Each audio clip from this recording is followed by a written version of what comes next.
We going? Yes. Okay, hey, what's up? Hi, this is D. Yo, and this is C. And this is Black Meets World. What's up, y'all? It's been a minute. I feel like we haven't recorded in a while. Yeah, it's been a while. A couple weeks. Yeah. So we're gonna do something a little different this week. We got some guests in the background, so we do. Annoying. It's because D decided to come and record at 11 p.m. at night when I'm getting ready to go to that midnight brunch. Listen, I can't help the fact that she literally doesn't have the time to record this podcast ever. Listen, I do my best. This is your best? I show up and I show out. Let it also be known that I'm a little wasted. I'm just going to throw that out there. Because she's very famous and very rich. And she has season tickets. And has a Delta Sky Club. I can't even fucking talk. I have nothing else to say about that. Anyway, we're going to start this podcast a little differently, where we're going to share a guest work story because it's kind of two stories in one, and we can forego our own. I know you've heard plenty of ours, and so. Jump in. Go ahead. So we have a friend who is 21 years old. He's a black male. He works in corporate America, and he sent me this story. He graduated? Yes. Oh, prodigy. What? Yeah, or he's 22. I lied. Okay. Yeah. But he, has a pretty good job working at a corporate office. And he sent a message to the group chat the other day about how two different people. I didn't know goddamn group chat. You're not in it. There's two different people in two different scenarios in 1 week who use the word nigga in front of him. What's the race of these people? White. Oh, okay.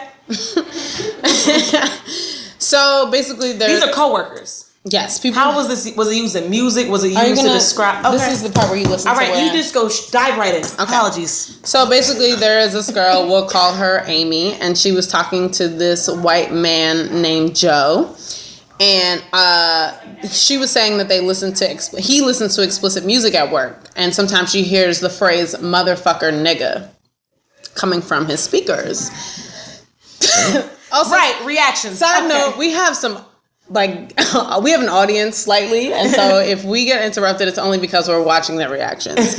And so he was saying that when he first heard her say it, he was just in disbelief because it happened so quickly, but, he let it slide because he heard her, but he just kind of doubted the whole situation. Right. So the next day, he was at his mentor's house, and someone mentions NWA from the Straight Outta Compton movie, obviously. And so someone asked the meaning of NWA, and everyone looked at him. Wait, he was at his mentor's house. Is his mentor? I believe so. Okay. White. Yes, also. And so someone asked, and everyone looked at him, and he said he didn't want to say the meaning because... N-words with attitudes. And so Joe tried to get him to say it. And because my friend... Joe being his mentor. No, Joe... the white guy in the previous example who was playing the music. Also was he's involved at in the mentor's house. Yes. Oh, okay. And so Joe asked for permission to say it, and he said no. No! Girl, I'm gonna just go ahead and stop you right there. Because listen, first of all, let's be very clear. You never, ever, ever have the opportunity or even the fucking guts and the balls to even come out of your mouth to be like, can I get permission to say? If you ask permission and then somebody tells you no and you do it anyway, you ready to get slapped. Did he? So he said no. So he said no, and he proceeds to say, whatever, I'm just going to say it. It means niggas with attitude. And the conversation continues. So naturally, my friend was in disbelief and silence because he had no idea how to respond to the situation. And so he's texting one of his friends, and he's like, should I reach out to my manager? What should I really do? And blah, blah, blah. HR. Get your money. No. So he was just saying... Report it. He was saying to his friend how he had a situation with he had a conversation with his director who has a black wife. And he was like, if you ever have an issue, let me know. And so I guess the friend suggested that he reach out to the manager and create an open... And because she never created an open dialogue about any of these issues. And so he sends the manager an email on Friday, explaining to her what's been going on and blah, blah, blah.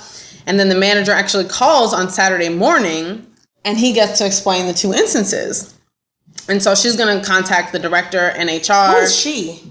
The manager is a white woman. Who's married to a black woman? No. Okay. Sorry. Are you good? The manager. There's a director married to a black woman. Exactly. And there's a person in HR. And there's a manager who is a woman who is white, who my friend directly reports to. And so he reported the issue to the manager, who then reported it to the director with the black wife. Got it. And also to someone in HR. Noted. Got it. And so they were supposed to handle the whole situation on Monday. So then the next morning, the manager tells her that they'll follow up with HR. Basically, both of the two people who used the word apologized to my friend in person and kind of were saying that there was no malicious intent behind their use of the word.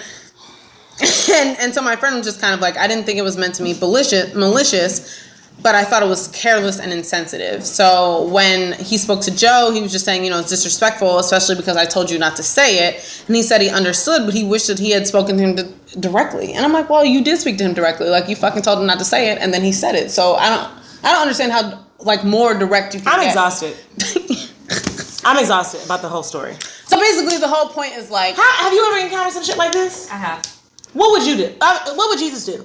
Let me understand. See, this is my thing. If anyone has seen the movie Dope, there's a scene where there's this kid who's white, but he's a hippie. He's cool with the black kids. He smokes pot with everybody. He's one love, all that good jazz. But he likes to say the N-word just like the rest of his friends. And the problem is, you can't do that. Say the N-word around you and your white colleagues, and that's fine because you probably don't have any real black friends in real life. But when you come around black people, please know, best and believe that that's not ever okay. And also, my thing is, I'm never going to allow you to feel comfortable. You're never going to be allowed to feel comfortable. I don't care and even I feel some type of way if you of another race, Indian, Asian, nope. Unless you have African, well, I feel like everybody came from Africa, true. Well, I think, no. Identifiably, I think there's a point. Even Tommy from Power can't be called and it can't say the N-word. Listen. I think there's a point to be made here, and it's that I think feel similarly, and that you shouldn't use words that don't directly apply to you. So I would never say derogatory LGBT words because those words don't apply to me. And we have taken the word nigga and changed it. So when you have words like the F word, or the C word, I don't know, there's just certain words that D word. Oh yeah, the what? D word. Not dick. The other D word. That applies to a lesbian. I feel like you take those words back in a certain way and you kind of use them in a way that you mean it. So when we say nigga, we just mean it yo, you my nigga, or oh, you mean it in a way of camaraderie. Everybody else is using it, no matter whether you're using it they're using it in a camaraderie way. They're using it but it's the way people in hip hop. But you're not allowed. See, this is my thing, right? Black people, unless you are, this is the thing, right? And this can segue into a whole nother conversation. It can. Unless you are born and I can identify you based on your skin color. And sometimes, people can be ambiguous or whatever and still are black. You have no right. Yeah. Even if I am a LGBT, I can be both of those things. I could be a nigga and I could be in the LGBT community. I can be I can have multiple identities. But the N-word is one word that you will never be able to use. Yeah, I agree. It's it doesn't matter what there's no other comparison. There's no other comparison to any other word in the English language. That's compared to the N-word. Right. There's no other subgroup of a culture that will compare to the N-word. And I don't care if it's LGBT, the civil rights, the Jews, the LGBT, the Asians, the we all need Americans. Our own, we need equal. No. Yeah. And I hate when people try to compare the LGBT struggle to African American struggle. Absolutely not. Now, let's make a point here, though. There's an overlap. There's an overlap because I can be LGBT and I can be black. Exactly. And I have a double. And there's but a double. But it's not the same. And the struggle of individually different, especially when it comes to races. Yes. Let's get back to the point. There's this dynamic of corporate America, and you should know that if you're around your coworkers, there's some things that are just off limits. I can't do that. It doesn't matter. I can do it around my friends, but not around people I work with. Regardless, if you're around people that you work with, you shouldn't be saying certain things, period. That's it. There's just a line that can't be crossed. You know what my problem is? What's your problem, girl? Because the fact that he has brought this up and he's so new and he's so young, and what was the title of the person who used the word? Manager or something else? They're on his team. So I know that he's in a kind of entry level position. I know that they are in a team environment generally. And because they were at someone's house when one of these things was said, I know that they have like team building and team bonding things that they do, but it's not necessarily like higher ups or they're not managing him. I know that. It's going to make his relationship with his coworkers awkward. Mm-hmm. And that bothers me. And I think it might bother him. And that's the thing, right? Something now has been created where he is now going to feel uncomfortable because he's obviously because they're white. They're in the in group. The majority of people who are at that company are of yes, that 100% look like that coworker who said that malicious term. And the problem is that he now is so brand new to the company and is brand new to corporate America, and that will follow him. You know, I'm really proud of him. I told him, I was just like, I'm so proud of you for saying something, because a lot of people, we talked about this the other week when someone was trying to tell C, you know, oh, don't let your alter ego come out, and like basically trying to reference her like ghetto fat personality about something. And like, it's really hard when you get put in a position where you don't know how to address it 100% because you don't want it to follow you, but you also want to make a point. Like, this is not acceptable. Right. And if I let you get away with it now, you might continue to do this in the future, which is going to be an issue.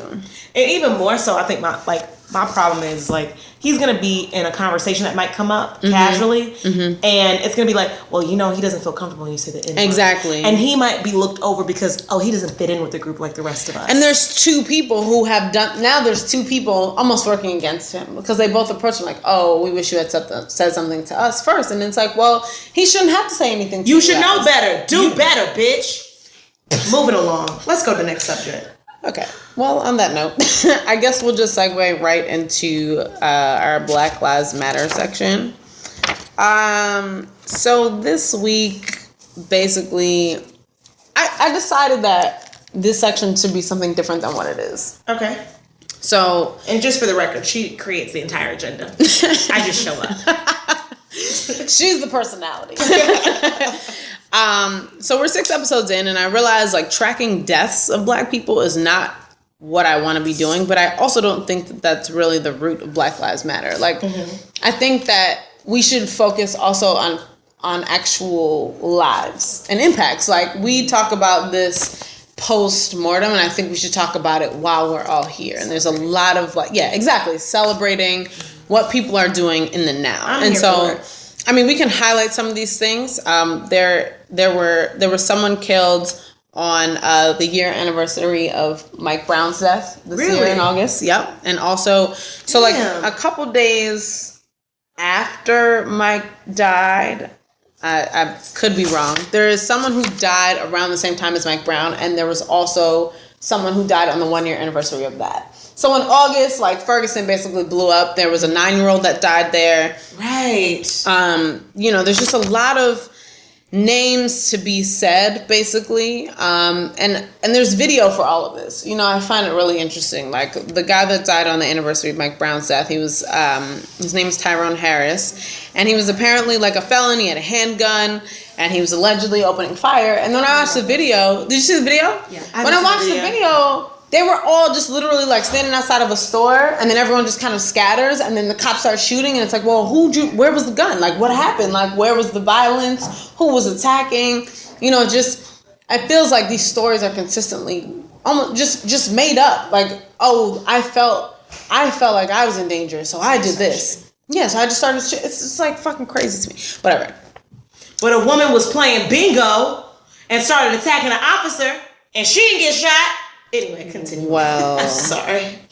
This woman was playing bingo and literally got so upset that she was asked to leave that she started attacking. She threw down her bingo card and started fighting the officer. Oh my God. This is a true story. This is caught on film. Man, wait, did you hear about the Black women that were kicked off of the wine tour? Girl, yes, in Napa country. So this is a very expensive train ride where you literally are taking a wine tour through Napa Valley in California, and you're literally tasting wines and having a chuckle, and it's too much.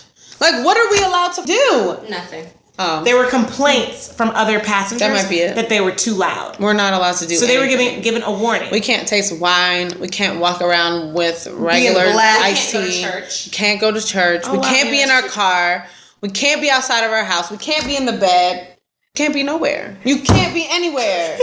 I'm so Where tired. can I be black? Where can I be black? You know where you can be black? Where can I be black? You know where you can be black? Afropunk in Brooklyn. That's it. Good. Let me tell you. Pat on the back to you. So, well, I only bring that up because I love black people. Child.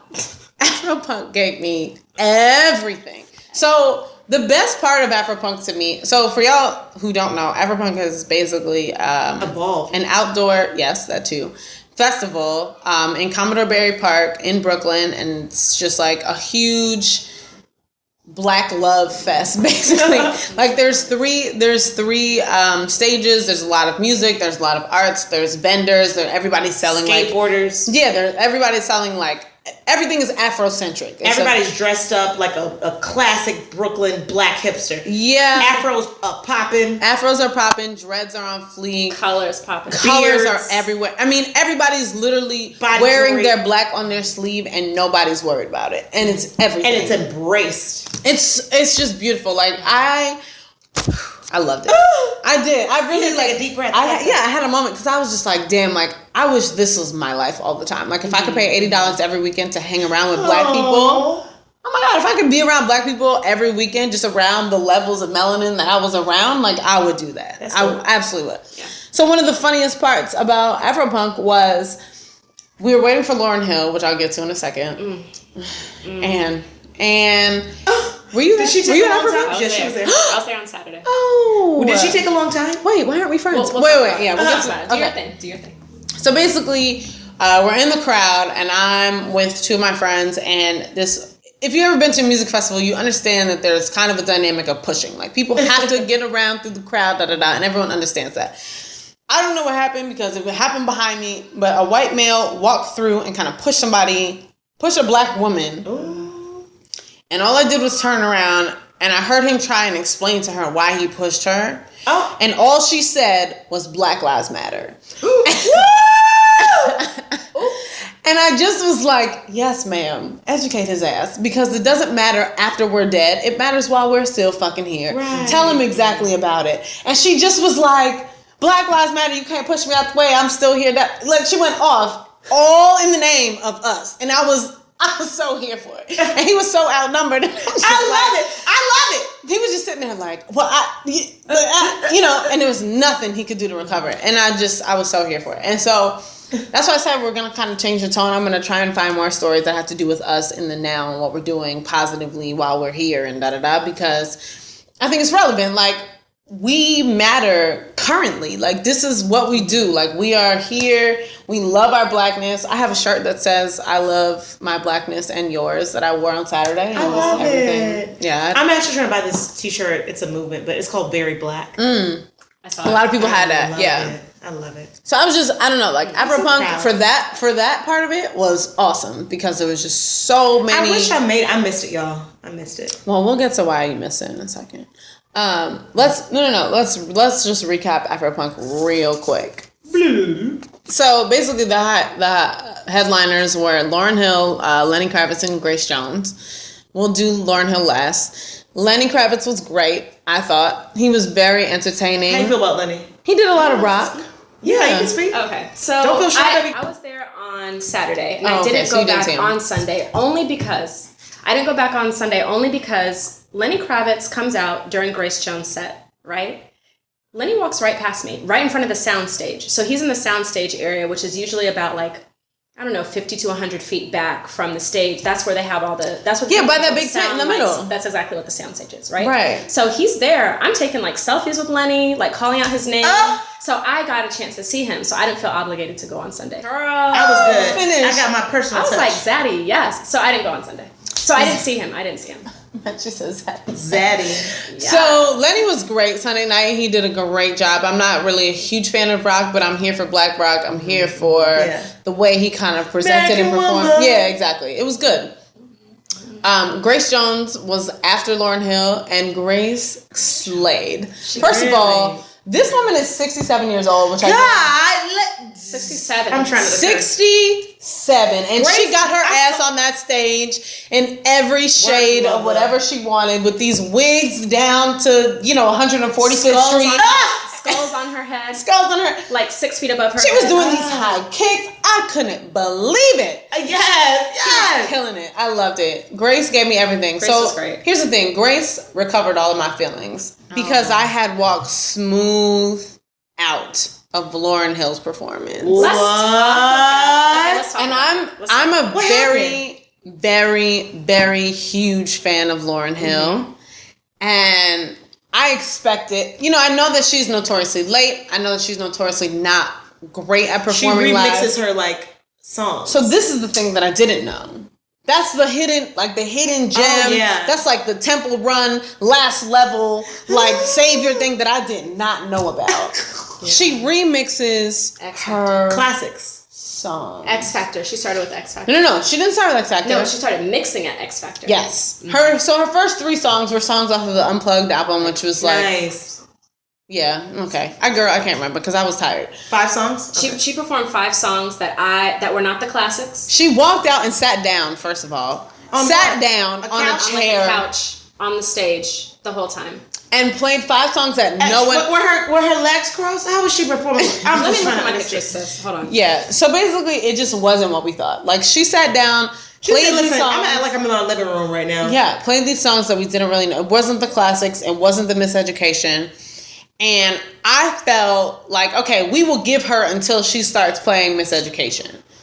She gets to X Factor and changes the entire arrangement. I waited about 35 seconds so that I could take a video of her, and then I walked smooth out. I want to interject really quickly. So my favorite artist on Saturday was Khalees. Khalees played my baby. Milkshake. I miss her. Sang Milkshake over Madonna's Holiday, which is my favorite Madonna song. And it was dope. Like, Khalees did a great job of mixing, but she also gave us the original songs of her shit, like her classic hits. Right. But Lauryn, you cannot be one of the biggest acts there and not give us the same tempo, rhythm, pace, instruments of your classic songs. It just made no sense to me. It made no sense. I was really hurt. Like, I walked away. Like, when we walked out of there, I was upset. Like, I felt like somebody had broken up with me. Girl, I was just like, how did that just happen? Because I would never, to me, it felt like I had walked out of a Beyonce concert. Like, I hold her in such a high regard. She's so well respected. I was just so upset. Damn, I was so upset. So, Grace recovered me. Oh, wait. There's a big part we have to talk about. Oh, okay, girl. It's the fact that Lauryn was about 50 minutes late. So, my thing is, if you're the headliner, because Grace and Lenny were the headliners, but Lauryn, she's a big name, whatever. If you're the last person performing at a music festival, you can kind of take your time because you're the last, no one's going after you. You don't have to really be respectful of anybody's time. Lauryn was 50 minutes late. They cut her audio and her set and her lights at the same time when she had about 3 or 4 songs left to perform. Yeah. Nobody could hear her. I was maybe about 80 feet back. Should she keep going? She kept performing and nobody could hear her. We were in the crowd singing along a cappella. That's what I heard. That's what I heard. We left. Never Like, seen you were literally No. We her walked mic, out. all of it was done. Like they were like, Lauryn, we don't play these games. and Get off lights. the stage. Now, allegedly, the power went out, but No. nobody believes that. They cut her shit off. You can play these games on your own show, but this is Afropunk. This is not And the people- Lauryn Hill show. And Grace people were got to pissed. come. And I was like, well, think about it. I understand you don't treat people like that, but you cannot be over Disrespectful an of hour the time. late and expect for your shit not to get cut. When you have Grace Jones that performed after you, there was an artist that was supposed to perform before Lauryn that didn't even get to perform because they got pushed because of her or whatever was going on. Yeah. Don't quote me on that. But No. Lauryn, girl, It was part of that because there was someone who was supposed to perform who Yeah. didn't get the chance to because Lauryn was actually supposed. There was some bullshit that went down, and it was just like I was actually really upset about that whole thing. The only other thing I have to say about Afropunk is this, which I'm only telling you this because I think you'll find it interesting. So, my most recent ex I met at Afropunk last year. Hey. Oh. And we broke up like 6 months later, and I haven't really seen him since. And then I saw him at Afropunk. Look at Full circle. Look at that. Full circle. So it was fine. I was kind of like, Spoke. yeah. So what happened was he was there Saturday. So my god sister is basically my sister, and she holds me down. And so she saw him Saturday, but didn't tell me because she's just the real MVP. So when I got on Facebook that night, I was like, oh, he was there, and she was like, yeah, I saw him. I was like, oh, ma'am, did you? And she was like, yeah, girl, but I just didn't think I needed to tell you. I was like, oh, okay. So I kind of texted him. I was like, hey, look, I saw that you were there. I'm also there. If you want to, like, you know, meet up, come chill with us, whatever, that's fine. You're good.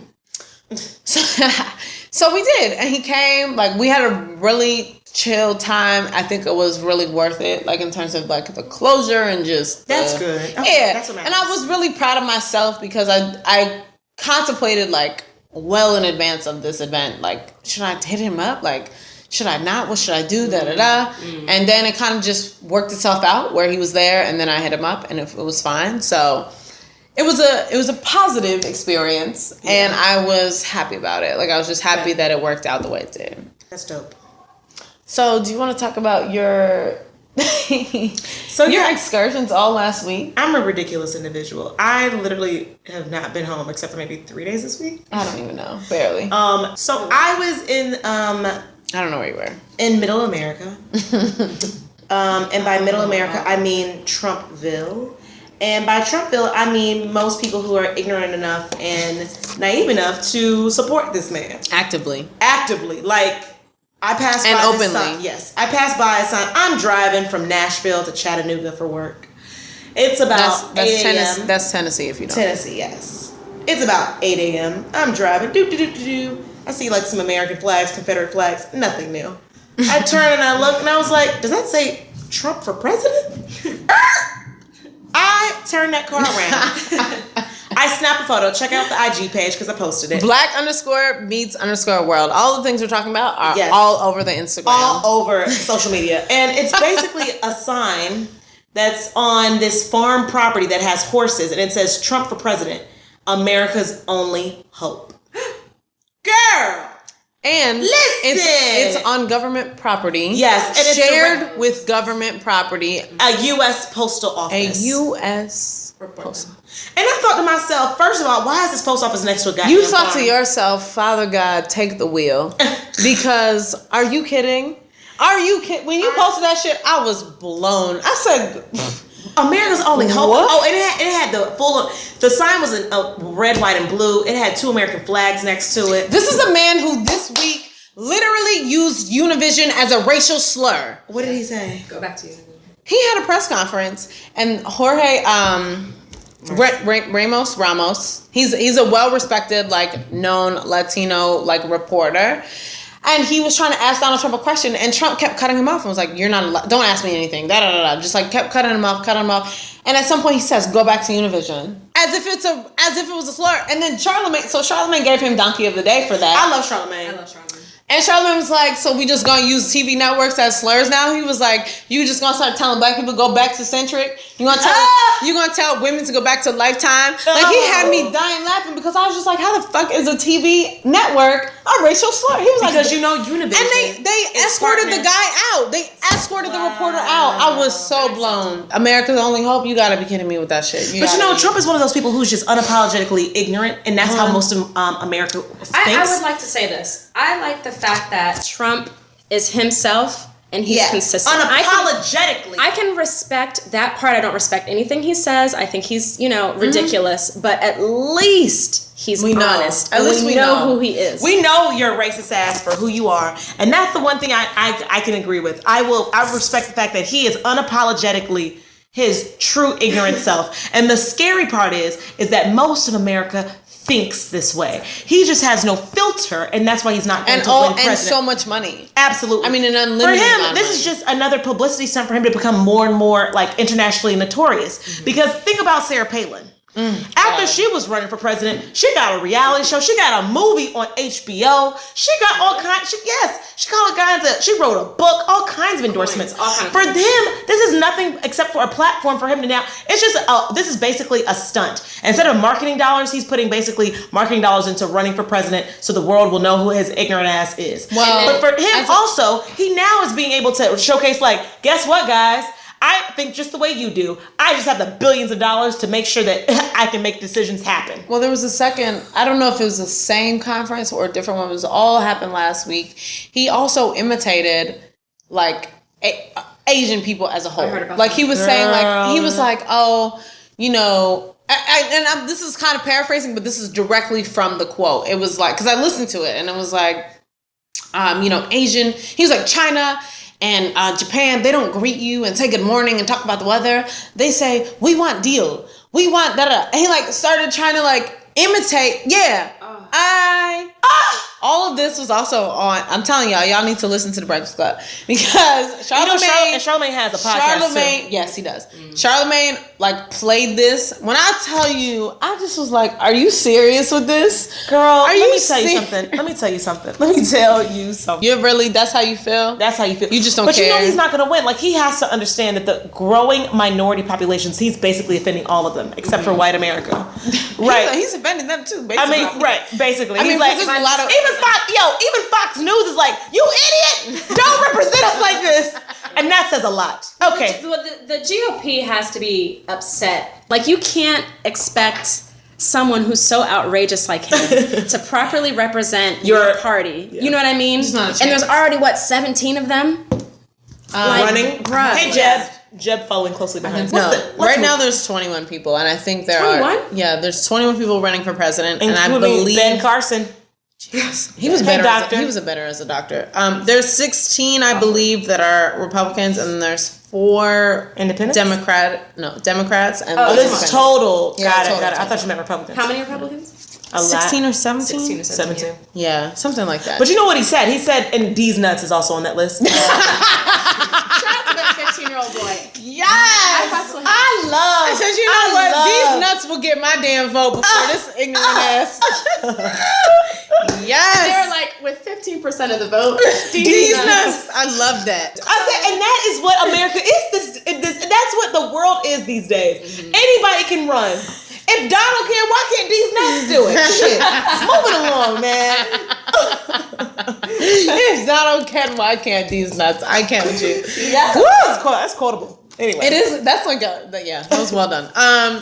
Tell us about after Middle America, where you went to. So Charlotte.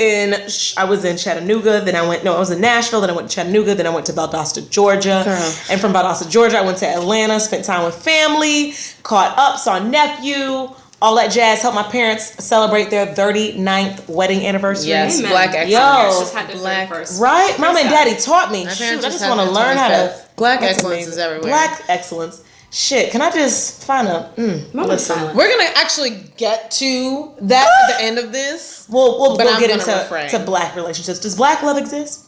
Shit, does a marriage without infidelity exist?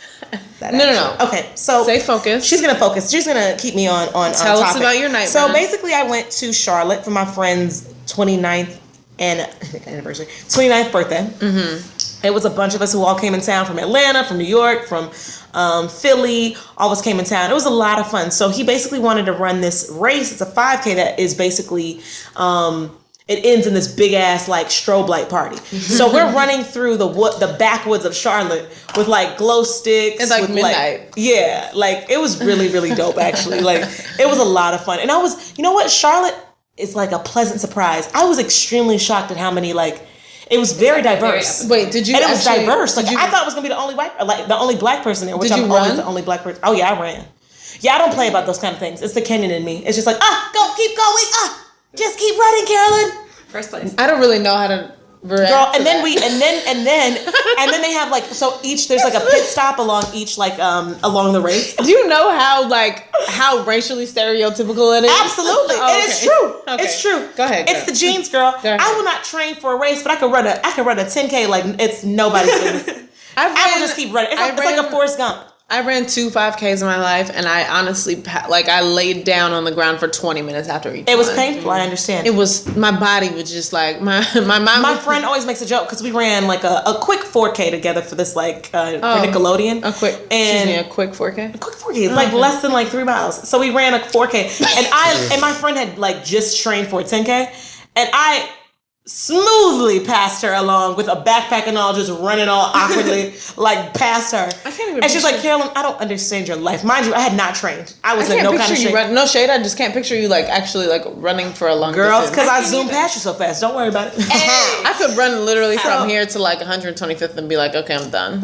Also. So we ran the race, and along each pit stop, they have a DJ booth with music. So girl, there was this, and mind you, it's kind of top 40 music, but they had this one area that they were playing all the tunes. Baby, won't you come my way? Hey, that's the thing I want to say. And then, girl, you look.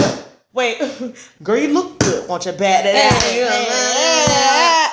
When I tell you, I was in a full head down, ass popping it foot. Listen.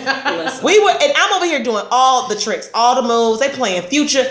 We had a great time. They had like selfie areas where you would have like they would have the black light or whatever, the ultraviolet, whatever it is. That's so cool. And you could take photos underneath it with all your like, your glow Snapchat sticks. looked dope, actually. I appreciate it. Check out the Snapchat. We always we will get a Snapchat soon, excuse me. But check out our Black Meets World Instagram because I posted a video. Yeah. So it was dopeness. It was dopeness. I'm glad. So that was the weekend. There was a point where I thought we were going to talk about who's really in the struggle, which is like a kind of a topic that's been floating around about the motivations of people involved in like Black Lives Matter and who gets paid and blah, blah, blah. And like if you went to a prestigious school, does that make you not in the struggle because you paid for it or whatever the fuck? So the scenario is the government knows you're black and that's all that matters. Boom. Bam. So we can move smoothly on from that. The game is just so interesting these days. Yesterday, I actually freaked out. This man, okay, y'all, here's the thing. We're sitting in a room, there's 3 of us. We're all attractive young black females. And I'm sure I'm speaking on behalf of everyone in the room, but I don't think that I'm wrong when I say this. We get approached by men, generally, and it doesn't really faze us in the sense that like it doesn't freak us out. We kind of know how to handle it. We try not to be rude about it. We just try and, if we're not interested, we just try and voice that. If we are, we might give a little play. But it's generally like we address these things in such a way that's not disrespectful and whatever.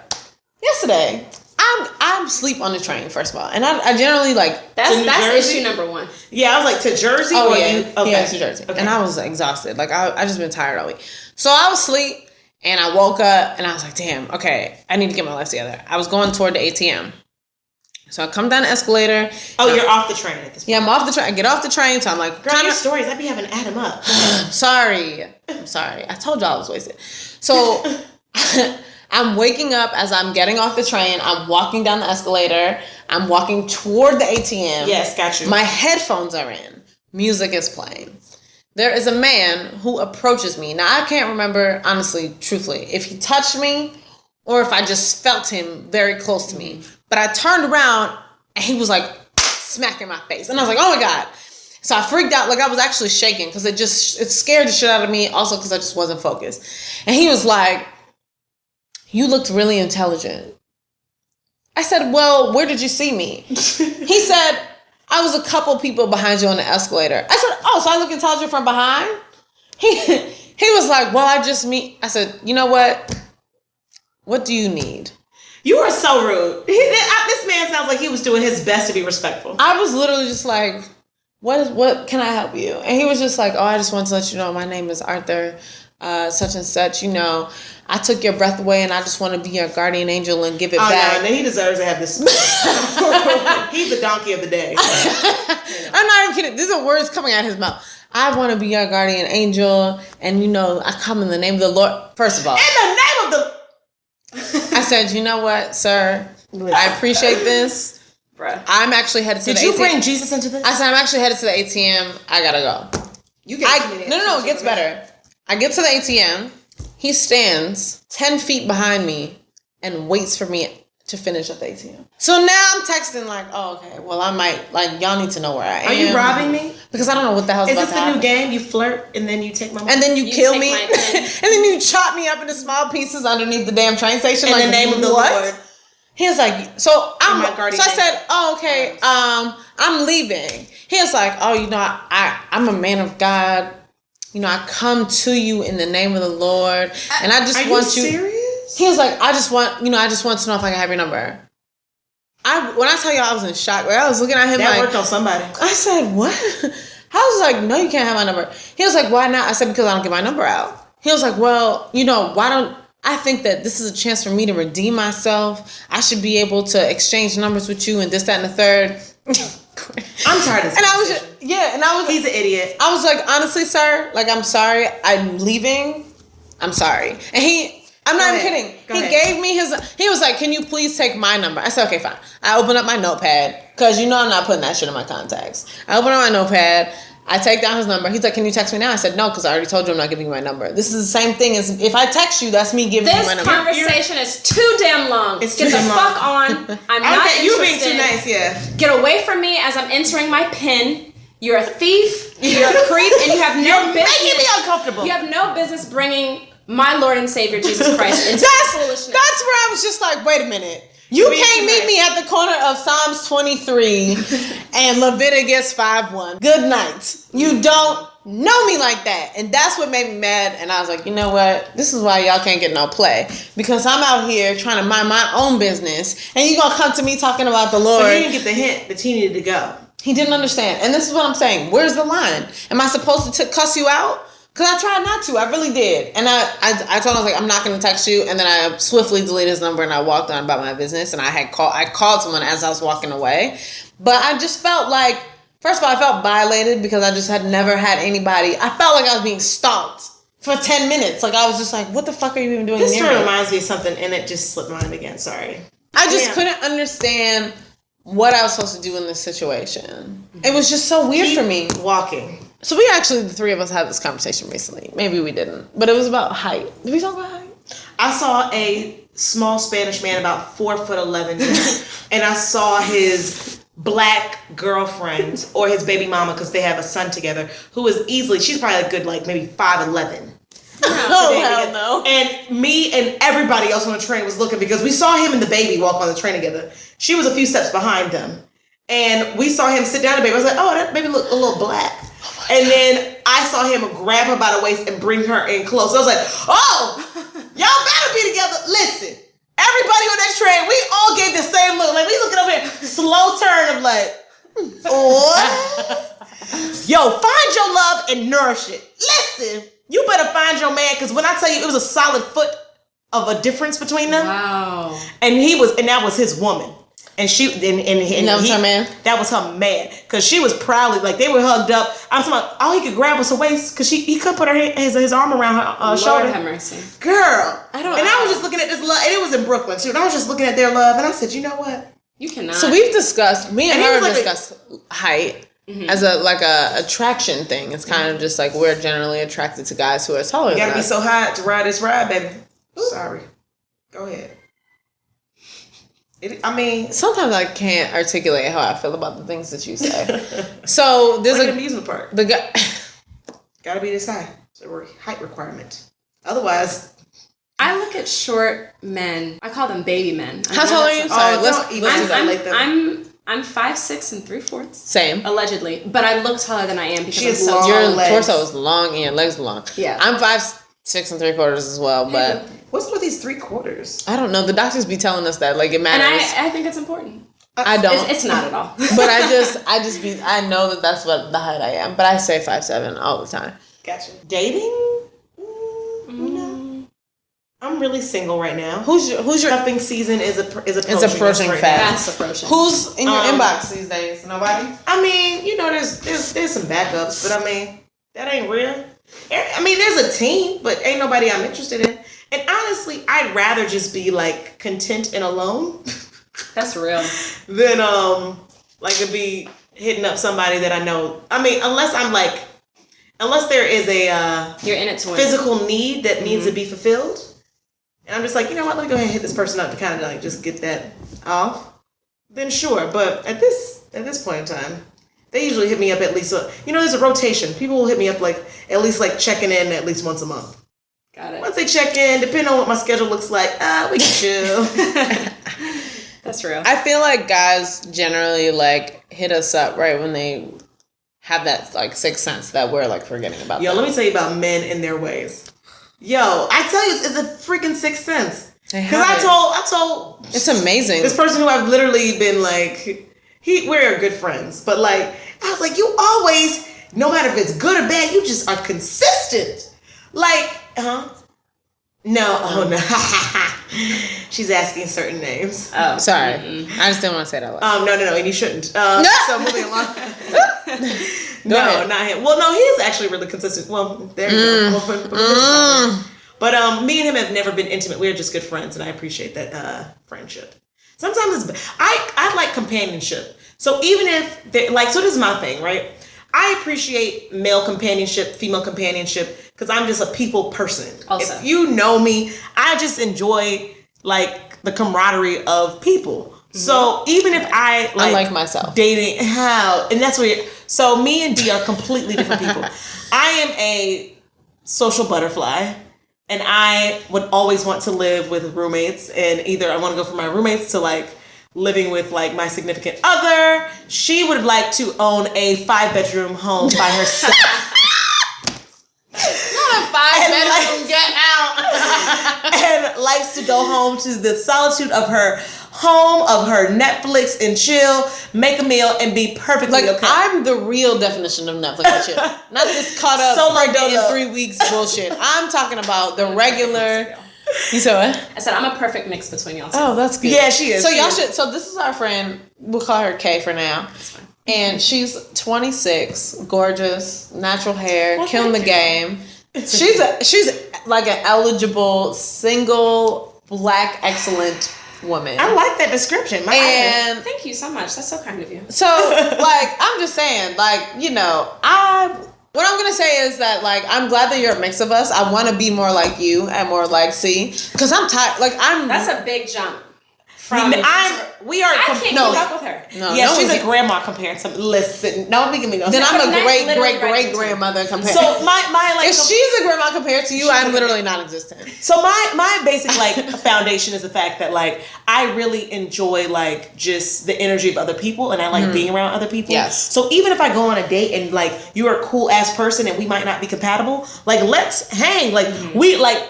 Men don't understand the idea of a platonic relationship. No. And sometimes I have to kind of coach them. And if some people are coachable and some are not. And so it's like, okay, you realize like we don't have to do anything, but we can still hang out, and I will still like we can still talk, we can chill. Like you can be honest with me. Just don't lie to me. Like that? I know you're gonna try me for sex. It's okay. I'm gonna deny you, but we will move forward. Can I ask you something about that though? Go for it. Yeah. Do you think that's only men of color? No, because one of my best friends is a white male, and we've never, ever had to have that conversation. No, I also think that you're asexual and you give off asexualties. All right. I'm serious. So I would say it's not a white male because I dated a guy who was white and he is asexual. And so for me, we pause. When we say asexual, we just mean that we are not so sexually motivated people. Like we can coexist around others without even thinking about any sexual encounters or like really physical encounters at all for months on months on end, and is not motivated to be in any kind of relationship because they're perfectly fine just by our damn selves. Exactly, that's a perfect definition. Whereas the rest of the population, I mean, is like. Anyway, so where they do that at? Rabbits. But like most of the time, I would say that no, it's not racially motivated. I think men are men, women are women, despite whether or not we are, you know what I mean? Like despite if it's race or whatnot. I think it comes down to like I will say this. When it comes down to attraction, like I might be attracted to a guy that I will never ever, and that I know I will never let him ever like touch this. You know what I mean? But I enjoy his companionship and I enjoy his company. And there's people in your life where you know, like, man, he ain't shit, but he's really fun to hang out with. I am attracted to him, but I know if I go down this rabbit hole, nothing will ever happen. And we will just be this like real, like really like surface level, like quick thing. But I actually want you in my life. I actually want to enjoy you as a friend. Right. So let's hang out. So for that reason, that purpose, I would like for me to not ever do anything with you. And I will make sure that of that, even though he will always try. Men always will try. You know, I'll make sure we're not in any predicament to like do anything, but we'll always hang out. And I have like a good like handful of guy friends like that now. And it's a beautiful relationship. Yeah. Yes, I agree with you to some extent. That's it. Okay. This is normally where I would insert my 3 categories. Go for it. No, let's save it. Yeah, time also. Wondering when you'll be mine. So they're about to go to midnight brunch. Grandma's going to bed. I've been out too long Y'all already are for both the day. Accompany me. We're not going to stay long. Oh, ma'am. We're literally going to hop in and I hop out. wasn't even in these plans. Anyway, so... Y'all maybe miss my ride. We are going. Here is the deal. We are waiting on our logo. We had a slight technological setback. Y'all ain't looking at my side eye. No, It's I know, hard I know eye you're roll. upset, but it's fine. It's fine. This is what happens when you're doing something like from the ground up. Yeah. So thank y'all for tuning in. We are under construction, obviously. Y'all can see that. But the website is live, blackmeetsworld.com. Boom, boom, boom. All of the podcasts are on there under the tab called podcasts. If you click on home, all of our social media sites are accessible through You can there. even just Google Black Meets World. Yeah, you can type SoundCloud and you'll find us. Yes, but I just want you guys to know, like, our Facebook, our Twitter, our Instagram is all linked together. Popping. Snapchat to come. We are going to have an event section of things that we have, like, upcoming, like places we're going, Brazil. Places we're going in the city, places, we're going elsewhere, so that you guys can kind of keep abreast of, like, where we are. And why we're not recording episodes on a regular basis, because we just don't have the time. So follow us. You can find all of our stuff at blackmeetsworld.com, but if you want to know individually, it is Black Meets World on Twitter and black_meets_world on Instagram. Also Black Meets World on Facebook. You can find us on SoundCloud, Black Meets World, and you can email us at blackmeetsworld@gmail.com. Good Lord. Right. Basically, Black Meets World is what you need to do. I hope y'all still listening. I probably I will clocked out anyway. Shout out to our guest Kay. Y'all have a blessed. This is the longest exit in life. It is the longest exit. Let's just end. Also, she's going to Brazil. I'm going to Philly for MIA. Then I'll be in Atlanta. Made in America. We'll both be everywhere. One Music Fest. We'll let y'all know. Sao Paulo. Ow! Brazil. I'll be with my big butt brethren. All right, bye y'all. And on that note, good night.